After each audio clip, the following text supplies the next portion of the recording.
Today I'd like to talk a little bit more about the subject of how we know what is the truth. There's so much information coming at us all the time, so many different opinions, different concepts. It's very difficult to wade through all of that and get to the heart of a situation and really know what the right thing is.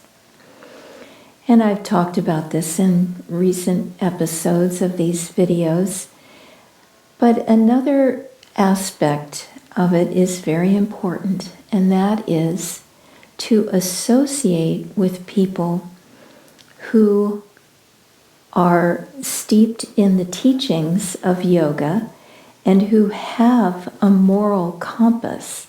People who understand that there is a right and a wrong way of doing things in this world, and that life is always a struggle between the light and expanding that light and contracting and going deeper into darkness. So when we associate with people that we respect, who are very strong in themselves, who want to go by the truth, who want to love higher consciousness and expand their own consciousness to become part of that great reality that is God, is truth, then it's very, very helpful to us, much more so than book studying can be. I'm remembering a very unflattering moment in my life. I was very young at the time and new on the path and had not studied very much, but I was working in promoting some tour, upcoming tour, something of that sort.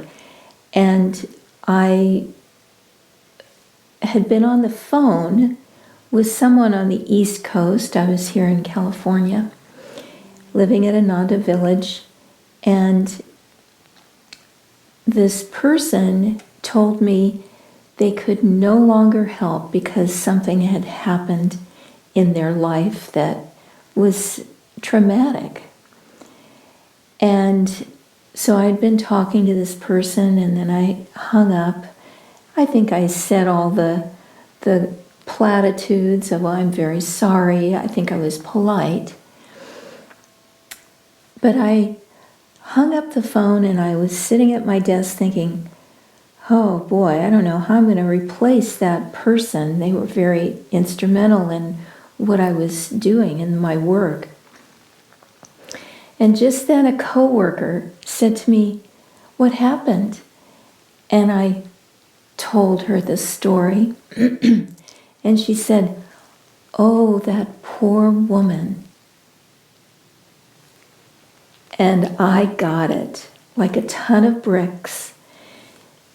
I realized, oh, my thought had been on myself, how it affected me, not on this woman who needed comfort, who needed encouragement. My thought was the project, not the person. And that lesson, though, as I say, very unflattering, has stayed with me all these decades. And that's another important issue when trying to understand what is the truth of any situation.